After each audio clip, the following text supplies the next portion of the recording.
Hello friends, welcome to my YouTube channel learn with निधि।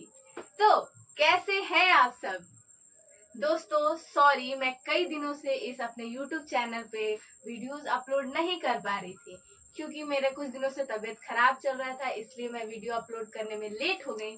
लेकिन हम फिर से अपनी रेस में लौट आए हैं और आज से हम वहीं से शुरू करने वाले हैं जहां हमने अपना लेक्चर एंड किया था। हमने अपने लास्ट लेक्चर में गोल्जी काय और लाइसोसोम के बारे में बहुत सारी चीजें पढ़ी थी। आज हम और दो इम्पोर्टेंट सेल ऑर्गेनेल्स के बारे में फिर से पढ़ने वाले हैं, जिसका नाम है माइटोकॉन्ड्रिया और प्लास्टिड। अब सोचो प्लास्टिड कहाँ है, मैं बताऊंगी। हमने तो हरित लवक का नाम सुना है, सो हम लोग पढ़ने वाले हैं प्लास्टिड के बारे में। पहला टॉपिक हमारा क्या रहने वाला है? पहला टॉपिक हमारा रहने वाला है माइटोकॉन्ड्रिया। ये तो बच्चा बच्चा भी जानता होगा। अच्छा चलो, बच्चा बच्चा नहीं बोलती, लेकिन अगर जो जैसे होता है ना, आगे जाके आप साइंस लेते हो, कई लोग आर्ट्स ले लेते हैं, कई लोग कॉमर्स ले लेते हैं, तो उनसे भी जब आके पूछोगे ना माइटोकॉन्ड्रिया क्या होता है, तो एक लाइन सबको याद होता है, पता है क्या? Mitochondria is the power house of the cell. इसको सेल का शक्ति गृह कहा जाता है। आज हम ये भी जानेंगे कि इसको power house of the cell क्यों कहा जाता है। आखिर ऐसे ही तो नहीं कह देते होंगे कि इसको पावर हाउस कहा जाता है, ऐसे ही किसी को तो नहीं कुछ भी बोल देंगे ना। तो ये भी जानने वाले हैं कि इसको power house of the cell क्यों कहते हैं। तो आइए बिना टाइम वेस्ट किए आज हम शुरू करते हैं माइटोकॉन्ड्रिया के बारे में। दोस्त, शुरू करते हैं तो पहले ये सोचते हैं। अब देखो, जैसे क्या होता है ना, हमारे मोबाइल को चलाने के लिए एनर्जी चाहिए होती है, बैटरी चाहिए होती है। वैसे ही हम जब भी कोई काम करते हैं उसके लिए हमारे बॉडी को भी एनर्जी चाहिए होती है ना। या बिना एनर्जी के भी कोई काम कर लेता है? मैं तो नहीं कर पाती, ठीक है। तो हम कोई भी जब काम करते हैं, हमारे बॉडी के अंदर में बहुत सारे रिएक्शन चलते हैं, तो क्या होता है, हमें एनर्जी की जरूरत होती है, ऊर्जा की जरूरत होती है। ये ऊर्जा कौन बनाता है? तो ये ऊर्जा कौन बनाती है? माइटोकॉन्ड्रिया बनाती है। जैसे एक बैटरी के बिना एक मोबाइल नहीं चल सकता, वैसे ही हमारे सेल के अंदर, अब ये तो नहीं बोल सकते कि माइटोकॉन्ड्रिया के बिना एक सेल नहीं चल सकता, क्योंकि कई सेल्स ऐसे भी होते हैं, कई कोशिकाएं ऐसी भी होती है जिनमें माइटोकॉन्ड्रिया नहीं पाया जाता। लेकिन हाँ, जिनमें भी पाया जाता है उनमें एनर्जी, ऊर्जा बनाने का कार्य कौन करता है? तो माइटोकॉन्ड्रिया करता है। इसीलिए इसको power house of the cell कहा जाता है। ये कैसी होती है, चलिए पहले इसका एक फिगर बना के समझते हैं, ठीक है। पहले तो इसका स्ट्रक्चर समझते हैं कैसा होता है, बहुत इंटरेस्टिंग सा फिगर है। जैसे माइटोकॉन्ड्रिया का एक फिगर बनाते हैं, यहाँ भी है माइटोकॉन्ड्रिया, कहाँ बनाते हैं? यहाँ, लेकिन एक बड़ा सा बनाते हैं। देखो होता कैसे है, ये दोहरी झिल्ली युक्त होती है। एक ये झिल्ली हुआ, ठीक है, एक ये बाहर वाली लेयर हुई, एक क्या होता है ना, ये लेयर होती है, देखो ऐसे होती लेयर।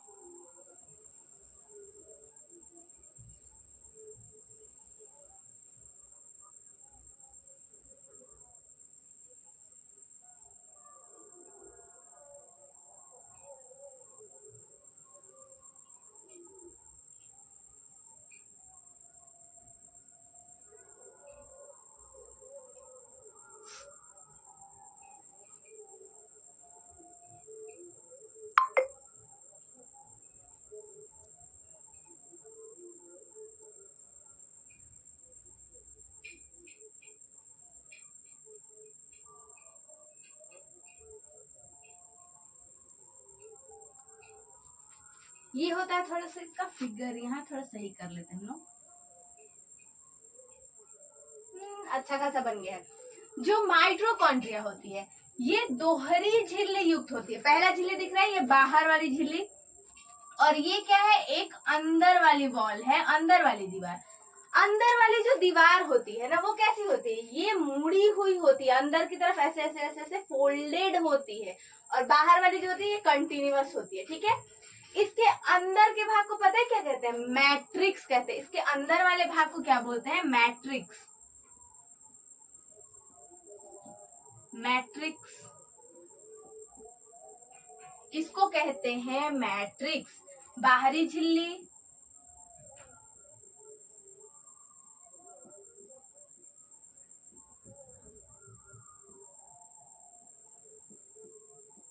आंतरिक झिल्ली ये वाली, ठीक है।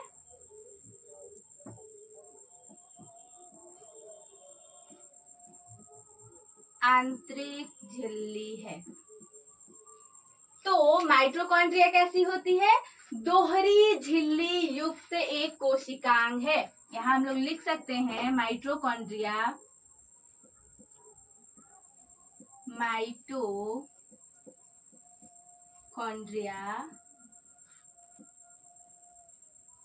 एक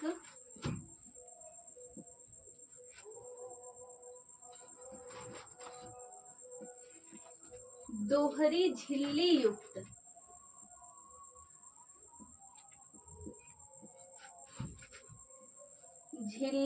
युक्त कोशिकांग है।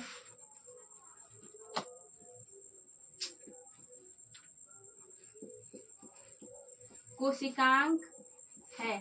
माइटोकॉन्ड्रिया एक दोहरी झिल्ली युक्त कोशिकांग है, ठीक है। ये कैसी होती है? दोहरी झिल्ली।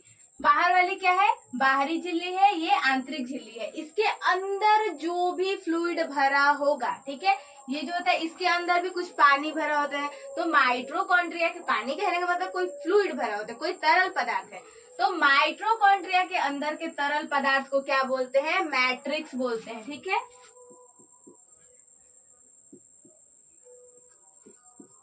माइटोकॉन्ड्रिया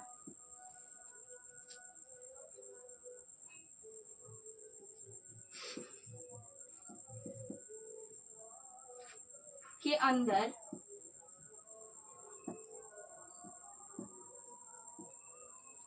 भरे तरल पदार्थ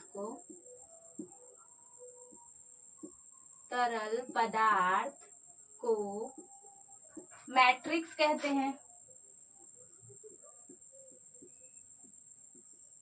मैट्रिक्स कहते हैं, ठीक है। क्या कहते हैं? माइटोकॉन्ड्रिया के अंदर जो भी तरल पदार्थ भरा रहता है, ये क्या करता है? इसको क्या बोलते हैं? मैट्रिक्स बोलते हैं। अब देखो, सोचो, इसकी जो दीवार है, ठीक है, दो दीवारें हैं, तो ये जो दीवार है ये ऐसे मुड़ी हुई क्यों रहती है? तो माइटोकॉन्ड्रिया का काम क्या होता है? मैंने पहले ही बताया, ये क्या करता है? ऊर्जा बनाता है, एनर्जी बनाता है सेल के लिए। तो इसकी जो अंदर वाली जो झिल्ली होती है, आंतरिक दीवार जो होती है, ये क्या करते हैं? यही मदद करती है ऊर्जा बनाने में। ऊर्जा किसके फॉर्म में बनाती है माइटोकॉन्ड्रिया? एटीपी के फॉर्म में बनाती है। तो अब सोचो, मान लो इतनी बड़ी सी कोई रस्सी है तुम्हारे पास, उसको इतना स्पेस में रखना है, ठीक है। इतना बड़ा सा कोई चीज देगा, उसको सीधा सीधा रख दे। एक तो क्या, रस्सी को ऐसे मोड़ मोड़ के तुम रखते हो, ठीक है। तो लंबी सी रस्सी को इतना में भी तो तुम मोड़ के रख सकते हो ना, जगह कितना, इतना, तो ज्यादा रस्सी को हटा सकते हो उसमें। तो ये क्या है? ये मुड़ने से क्या हो, ये क्या बढ़ा रहा है? Surface area. तो ये क्या करता है? ऊर्जा के लिए स्थान को बढ़ा देता है। तो जो आंतरिक झिल्ली होती है, ये क्या करती है? ऊर्जा बनाने के लिए माइटोकॉन्ड्रिया के अंदर स्थान को बढ़ा देती है। क्या करती है? स्थान को बढ़ा देती है, ठीक है। मैं ये फिगर मिटा देती हूँ, मैंने इरेज करना भूल गई थी, ठीक है, रुक जाओ, फिर इधर लिखते हैं हम लोग।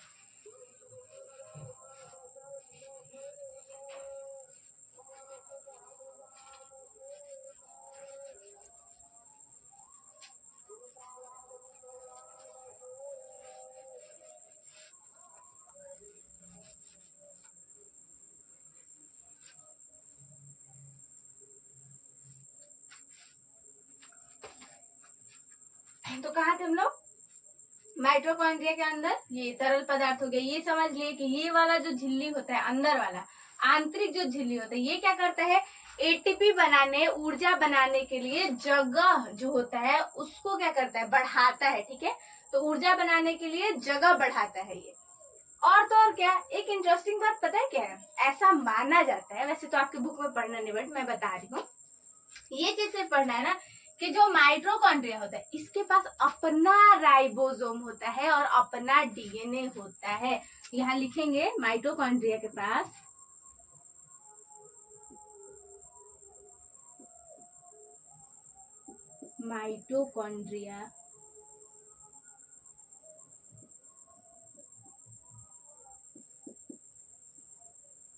माइटोकॉन्ड्रिया के पास अपना डीएनए, ठीक है, यानी आनुवांशिक पदार्थ और राइबोसोम होता है।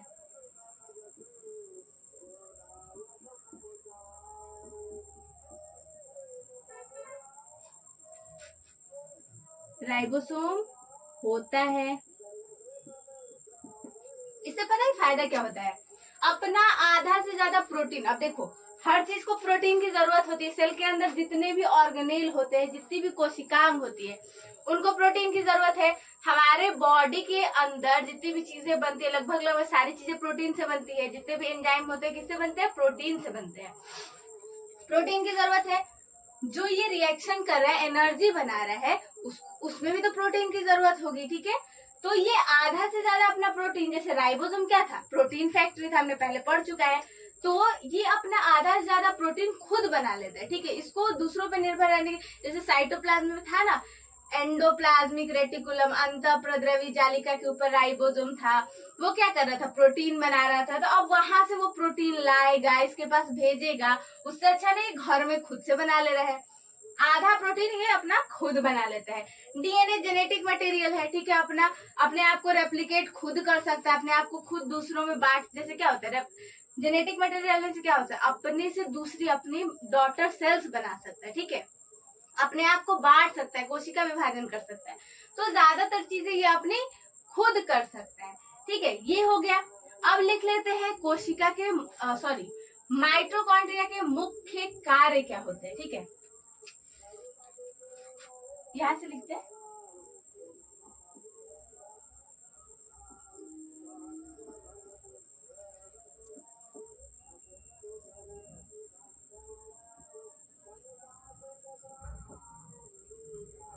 माइटोकॉन्ड्रिया के मुख्य कार्य।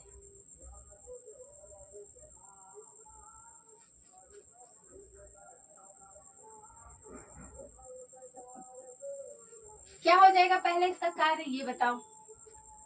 पहला तो कार्य हो जाएगा ऊर्जा बनाना। क्या हो जाएगा? ऊर्जा बनाना।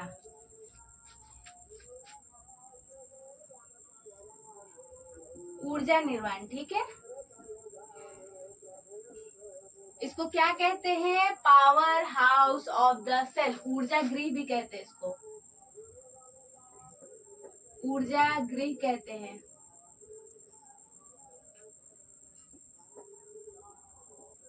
ऊर्जा गृह कहते हैं। दूसरा इसका काम क्या होता है? दूसरा पता है क्या काम होता है? जैसे जब हम श्वसन चैप्टर पढ़ेंगे तो उसमें क्या पढ़ना है? श्वसन दो तरीके के होते हैं, वैवीय और अवैवीय। तो जो वैवीय श्वसन होता है ना, वो हमारे माइटोकॉन्ड्रिया के अंदर ही होता है। तो हम क्या लिख सकते हैं? कोशिकीय श्वसन में भी हेल्प करता है। ये क्या करता है? कोशिकीय श्वसन। कोशिकीय श्वसन क्या करता है? कोशिकीय श्वसन करता है। हमने इसके बारे में क्या क्या पढ़ा? इसको क्या कहते हैं? नोट करके लिखना, ठीक है, यहाँ पर नोट करके लिखना। इसको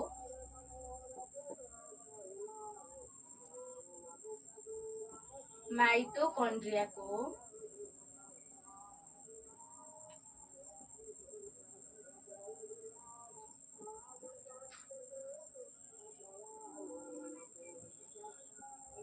कोशिका, माइटोकॉन्ड्रिया को कोशिका का ऊर्जा गृह, ऊर्जा गृह कहा जाता है, कहा जाता है, ठीक है। ये वेरी इंपॉर्टेंट पॉइंट, यहाँ से ऑब्जेक्टिव आता है कि कोशिका का ऊर्जा गृह किसे कहा जाता है। तो क्या लिखेंगे हम लोग? माइटोकॉन्ड्रिया को कहा जाता है। अब तक यहाँ लगभग इसके सारे पॉइंट्स लिखे हुए हैं, एक फिगर भी बना दिया है मैंने। कि आखिर माइटोकॉन्ड्रिया की शक्ल कैसी दिखती है। ठीक है, तो आपको इसमें अब तो कोई कंफ्यूजन नहीं होनी चाहिए। अगर कोई कंफ्यूजन है तो फिर आप मुझे कमेंट करें। ठीक है, लेकिन अभी तक में हमने क्या पढ़ा, एक बार रिवाइज कर लेते। माइटोकॉन्ड्रिया का पहले हमने शक्ल देखा कि ये दिखता कैसा है। तो क्या क्या देखा, माइटोकॉन्ड्रिया दोहरी झिल्ली युक्त कोशिकांग है। ठीक है, यानी झिल्ली युक्त है, उसमें भी दोहरी। कौन कौन सी, तो इसके पास आंतरिक झिल्ली भी है और बाहरी झिल्ली भी। बाहरी झिल्ली तो ठीक है, प्रोटेक्शन दे रहा है, और आंतरिक झिल्ली क्या कर रहा था, तो ऊर्जा बनाने के लिए स्थान बढ़ा रहा था। इसके अंदर जितना भी फ्लूइड भरा होगा, तरल पदार्थ भरी होंगी, उसको क्या बोलेंगे, मैट्रिक्स बोल देंगे। ठीक है, ये हमने लिख लिया। माइटोकॉन्ड्रिया के पास अपना डीएनए और राइबोसोम होता है, जिसके कारण ये अपना ज्यादा से ज्यादा एंजाइम, ज्यादा से ज्यादा प्रोटीन खुद बना लेता है। ठीक है, खुद रेप्लिकेट भी कर लेता है। फिर इसके कार्य के बारे में अगर बात करें तो ऊर्जा निर्माण का कार्य करता है। ठीक है, इसी कारण इसको ऊर्जा गृह भी कहते हैं। कोशिकीय श्वसन में भी हेल्प करता है। ठीक है, अब और भी चीजें लिख सकते हैं, जैसे इससे जो एनर्जी बनती है, कहाँ कहाँ यूज होता है, ये सारी चीजें। तो ये सारी चीजें तो एक्स्ट्रा हो जाएंगी। ये रहा इसका मेन टॉपिक। ठीक है, तो क्या आपको ये माइटोकॉन्ड्रिया, मुझे नहीं लगता इसके बाद आपको इसमें कभी दिक्कत होने वाली है। अगर आपसे कोई पूछे कि माइटोकॉन्ड्रिया को power house of the cell क्यों कहा जाता है, तो आप ये बता सकते हैं। ठीक है, और फिगर तो मेरे को सुंदर लग रहा है, आप लोग भी बनाइएगा। ठीक है, इसमें कोई कंफ्यूजन है नहीं, तो हम अपने नेक्स्ट टॉपिक की तरफ बढ़ते हैं, प्लास्टिड। एक बार आप इसको नोट कर लीजिए।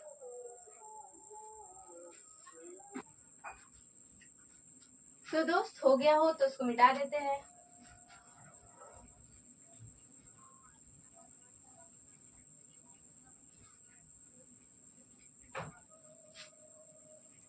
अब बात करते हैं हम अपने नेक्स्ट टॉपिक प्लास्टिड के बारे में।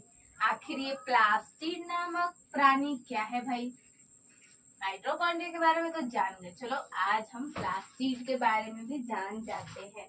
ठीक है, तो टॉपिक डालते हैं। पहले क्या है प्लास्टिड। देखो थोड़ा राइटिंग मेरा खराब है, तो राइटिंग में मत जाना। ठीक है,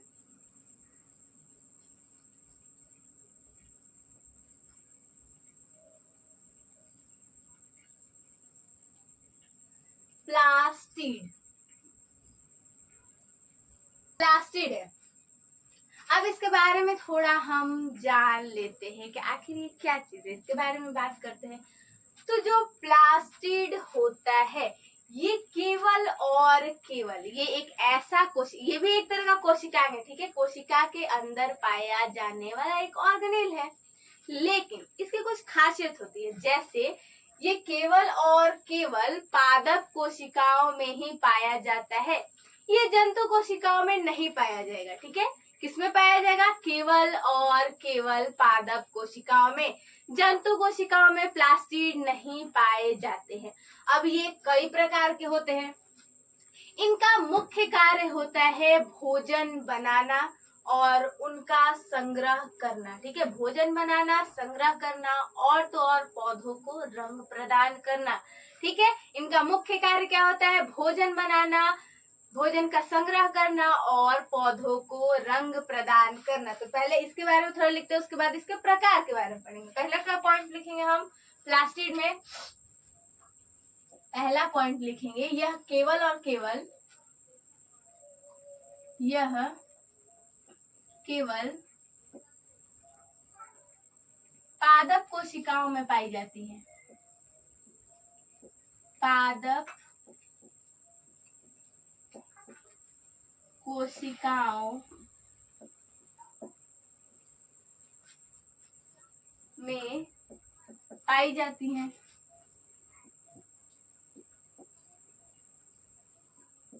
पाई जाती है।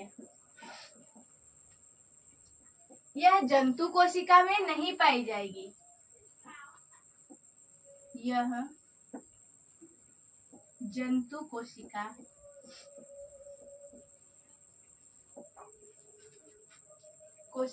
में नहीं पाई जाती।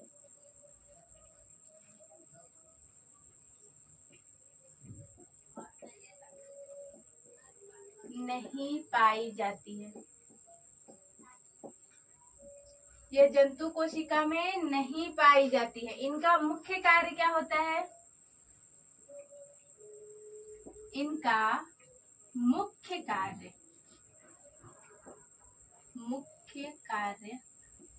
भोजन बनाना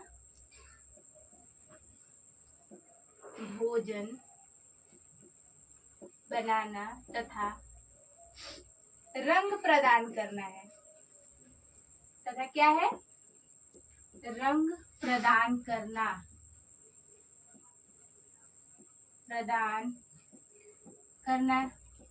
है। इनका मुख्य कार्य क्या होता है? भोजन बनाना तथा रंग प्रदान करना होता है। अब ये जो होती है, ये 3 तरह की होती हैं। जो प्लास्टिड होते हैं वो 3 तरह के होते हैं। मुख्यतः कैसे होते हैं? 3 तरह के। कौन कौन से? पहला होता है हरित लवक, दूसरा होता है वर्ण लवक और तीसरा होता है श्वेत लवक। ठीक है, इनके बारे में ही हम पढ़ने वाले हैं। तो हम लिखते हैं पहले इसके बारे में। ठीक है, क्या होता है? यह मुख्यतः 3 प्रकार के होते हैं। 3 प्रकार के होते हैं।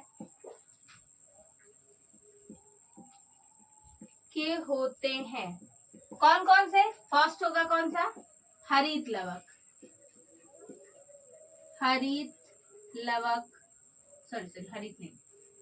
हरित लिखेंगे।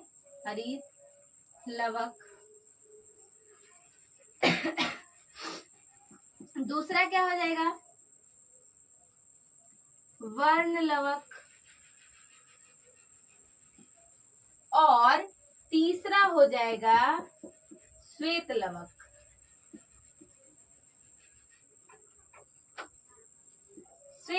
ठीक है, पहला क्या है? हरित लवक, दूसरा वर्ण लवक और तीसरा जो है वो है श्वेत लवक।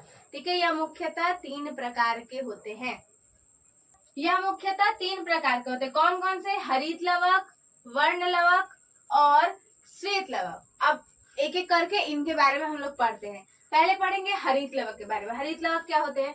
तो जो ये हरित लवक होते हैं इन्हीं को बोलते हैं क्लोरोप्लास्ट। ठीक है, इनके अंदर पाया जाता है क्लोरोफिल यानी पर्णहरित। इनका मुख्य कार्य पता है क्या होता है? ये क्या करते हैं? इन्हीं के कारण पौधे हरे दिखते हैं। क्या होता है? इन्हीं के कारण इनके अंदर पहला क्लोरोफिल यानी पर्णहरित पाया जाएगा। दूसरा पॉइंट क्या हो जाएगा? इन्हीं के कारण पौधे हरे दिखते हैं। जिन भी पौधों में हरित लवक पाया जाएगा, पौधे के जिस अंग में भी पाया जाएगा वो अंग हरा दिखाई देता है। और तो और इसी के कारण पौधों में प्रकाश संश्लेषण भी हो पाता है। तो हम लोग पहला हरित लवक के बारे में लिखते हैं। ठीक है, पहले किसके बारे में लिखेंगे? हरित लवक।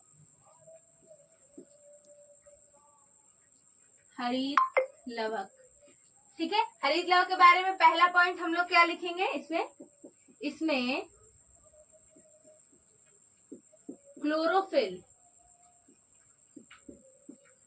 क्लोरोफिल यानी हिंदी में इसको क्या बोलते हैं? पर्णहरित पाया जाता है।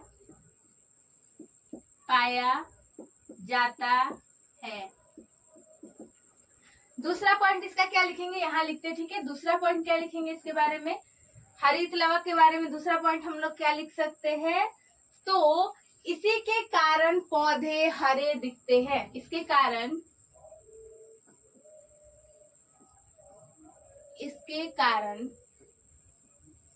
पौधे हरे दिखते हैं।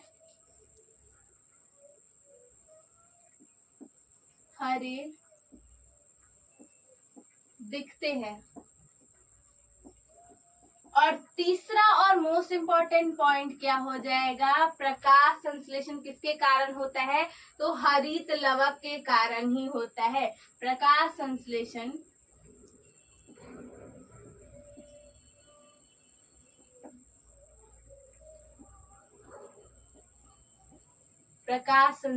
होता है। ठीक है, हरित लवक के कारण क्या क्या चीजें होती है, इनमें क्लोरोफिल पाया जाता है, ठीक है, क्लोरोफिल वर्णक पाया जाता है, जिसके कारण पौधे कैसे दिखते हैं, हरे दिखते हैं। और तो और क्या, इन्हीं के कारण प्रकाश संश्लेषण भी होता है, जिसके कारण हम पौधों को क्या बोलते हैं, स्वपोषी बोल देते हैं, यानी ये अपना खाना खुद बनाते हैं। अब दूसरा कौन सा है, वर्ण लवक, ठीक है, दूसरा कौन सा है हमारे पास, वर्ण लवक।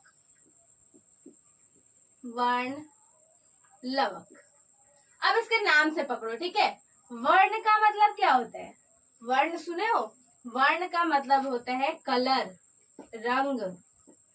इसका काम भी इसके नाम की तरह है, पता है कैसे, ये फूलों को और फूल और फल को देखो कितने सुंदर सुंदर कलर के होते हैं, कितना सुंदर कलर उनमें आता है ना, ये किसके कारण है, वर्ण लवक के कारण होता है। ये क्या करता है, ये फूलों और फलों को रंग प्रदान करता है, और साथ ही साथ वो जो जैसे कलियां होती है, तो कलियों पे एक देखते हो कलियों का कलर कैसा होता है, तो उनको भी कौन कलर देता है, यही देते हैं। वर्ण लवक का काम ही क्या होता है, वर्ण का मतलब ही होता है रंग, ठीक है। ये क्या करते हैं, रंग प्रदान करते हैं। तो किसको प्रदान करते हैं, इसका एक ही मुख्य कार्य है, कौन सा, तो वर्ण लवक, वर्ण लवक फूलों और फलों और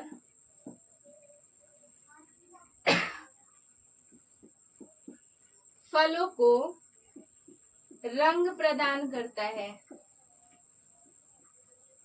रंग प्रदान करता है। अब कैसे रंग प्रदान करता है, ठीक है, कौन कौन से रंग प्रदान कर सकता है, जैसे लाल, नारंगी,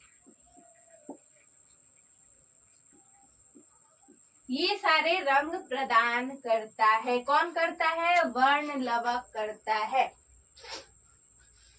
अब हमारे पास तीसरा कौन सा है, श्वेत लवक। लास्ट कौन सा है, श्वेत लवक। जगह तो भर चुका है, पहले इसको नोट करते, उसके बाद इसको मिटाएंगे, ठीक है।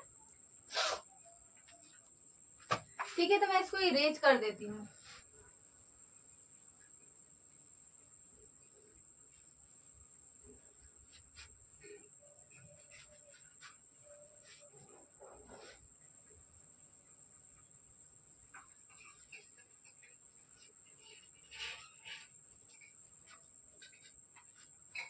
तीसरा हमारा टॉपिक क्या था, श्वेत लवक, ठीक है, श्वेत लवक। अब इसके नाम से तुम पकड़ो, श्वेत, श्वेत कहने का क्या मतलब है, यानी इसके अंदर कोई भी कलर नहीं। व्हाइट कलर कोई कलर होता है क्या, यानी रंगहीन है। ये कैसा प्लास्टिड है, ये रंगहीन होते हैं। पहला पॉइंट क्या लिखेंगे, यह रंगहीन होते हैं, यह रंगहीन, रंगहीन होते हैं, यानी ये पौधे, फूल, फलों को किसी भी प्रकार के रंग प्रदान नहीं करते हैं, ठीक है। ये कैसे होते हैं, रंगहीन होते हैं। तो ये ना ही रंग दे रहे हैं, अब रंग नहीं देंगे तो ना ही फूल को दे रहे, ना ही फल को दे रहे, तो ये कर क्या रहे हैं आखिर। देखो इम्पोर्टेंट काम करते हैं, ऐसा नहीं है कि ये है तो बेकार है। जो भी होता है उसका कुछ ना कुछ अपना एक स्पेसिफिक काम होता है। तो इसका काम क्या होता है, जैसे देखो वो क्या कर रहा था, क्लोरोफिल खाना बना रहा था ना, खाना बना दिया, रखने वाला भी तो कोई चाहिए। तो श्वेत लवक का काम पता है क्या होता है, ये संग्रह करता है, यह भोजन का संग्रह करता है, उसको संचित रखता है, ठीक है।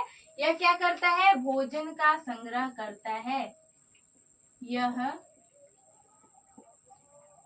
भोजन का संग्रह करता है। अब संग्रह क्या होता है, संग्रह करता है। अब संग्रह क्या होता है, संग्रह यानी जमा करके रखना।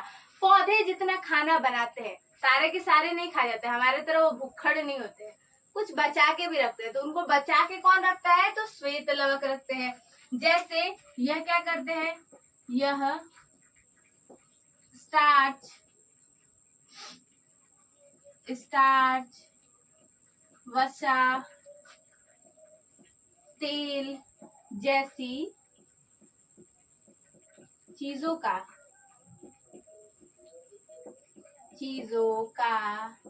संग्रह करते हैं।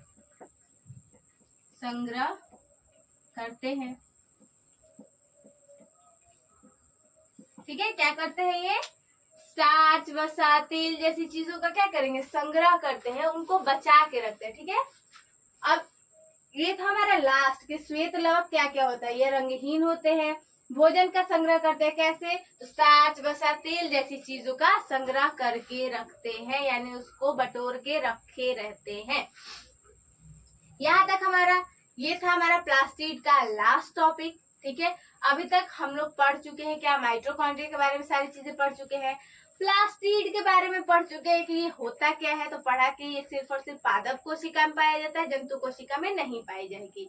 और तो और क्या, इनका मुख्य कार्य होता है भोजन बनाना, उनको संग्रहित करना, और तो और पौधों को रंग प्रदान करना। ये 3 तरीके की होती है, 3 प्रकार की होती है। कौन कौन सी? हरित लवक, वर्ण लवक, श्वेत लवक। हरित लवक क्लोरोफिल होता है, उसमें उसके कारण प्रकाश संश्लेषण होता है, उसी के कारण पौधे हरे दिखते हैं। ठीक है, जो वर्ण लवक था, वर्ण का अर्थ ही होता है रंग, तो ये क्या करता है? फूलों और फलों को रंग प्रदान करता है। साथ ही श्वेत लवक के बारे में पढ़े, यानी ये रंगहीन होते हैं। श्वेत का मतलब ही होता है कोई भी रंग नहीं है, यानी ये रंगहीन है, भोजन को संग्रह करते हैं। इतना कुछ हम लोग पढ़ चुके हैं। एक क्वेश्चन है, ठीक है, माइटोकॉन्ड्रिया और प्लास्टिड के बीच का अंतर लिखेंगे हम। ठीक है, साथ में लिखते हैं, 2-3 अंतर देखते हैं कि दोनों टॉपिक पढ़े तो थोड़ा इसको कंपेयर कर लेते हैं कि आखिर इसमें डिफरेंसेस क्या क्या होते हैं। ठीक है, तो इसको लिखते हैं, इसको पहले मिटाते हैं, उसके बाद अंतर लिखते हैं हम लोग।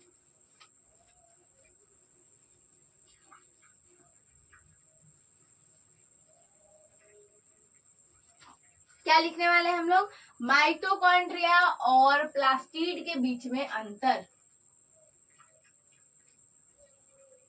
माइटोकॉन्ड्रिया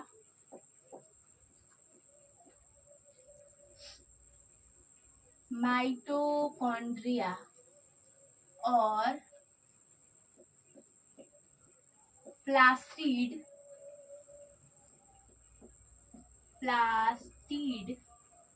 के बीच अंतर। अब ये अंतर क्या क्या हो जाएगा? पहले कॉलम बना लेते हैं। ठीक है, 2-3 ही लिखेंगे। माइटोकॉन्ड्रिया, ठीक है, ये माइटोकॉन्ड्रिया इधर लिख देंगे प्लास्टिड के बारे में। प्लास्टिड, ठीक है। पहला पॉइंट क्या लिखेंगे? माइटोकॉन्ड्रिया में हम ये लिखेंगे कि ये सभी प्रकार के यूकैरियोटिक कोशिकाओं में पाया जाता है। वहीं पादप कोशिकाएं प्लास्टिड जो होता है वो केवल और केवल पादप कोशिकाओं में पाया जाता है। ठीक है, तो माइटोकॉन्ड्रिया सभी प्रकार के यूकैरियोटिक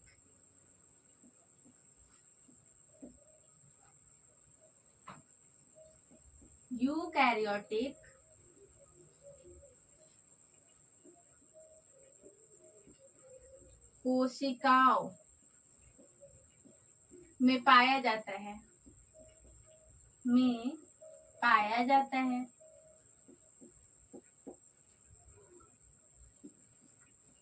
इसमें क्या हो जाएगा? पहला पॉइंट, यह केवल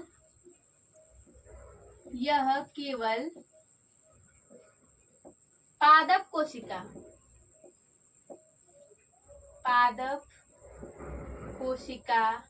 में पाया जाता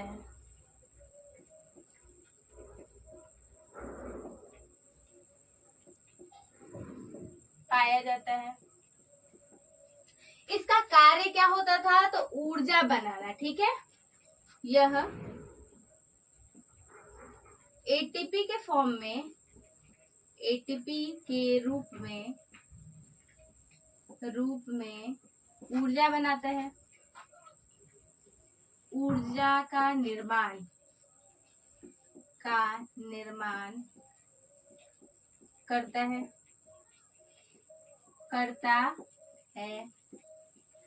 वही प्लास्टिड क्या कर रहे थे, तो यह भोजन बना रहे थे।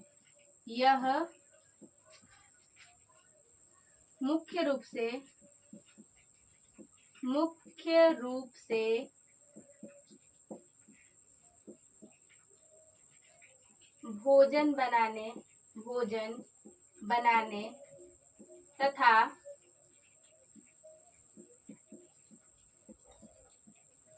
पौधों को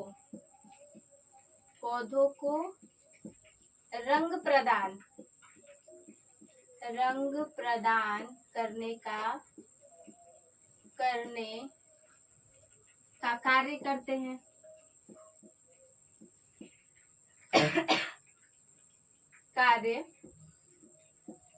हैं। इसे क्या कहा जाता है, power house of the cell. तीसरा पॉइंट क्या लिख देंगे, इसे ऊर्जा गृह कहा जाता है। ऊर्जा गृह कहा जाता है। ऊर्जा गृह कहा जाता है। इसमें तीसरा पॉइंट क्या हो जाएगा, वैसे इसके कंपैरिजन में तो कोई पॉइंट नहीं, लेकिन लिख सकते हैं ये 3 प्रकार के होते हैं। यह 3 प्रकार के होते हैं।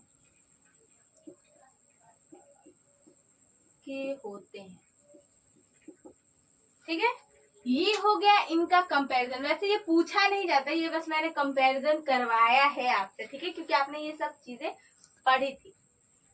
तो दोस्तों आज का ये हमारा ये हो गया टॉपिक एंड, ठीक है। अब मिलते हैं अपने नेक्स्ट लेक्चर में। नेक्स्ट लेक्चर से पहले अगर आपको ये वीडियो पसंद आया हो तो प्लीज लाइक एंड सब्सक्राइब और अपने दोस्तों के साथ शेयर जरूर करें, ठीक है।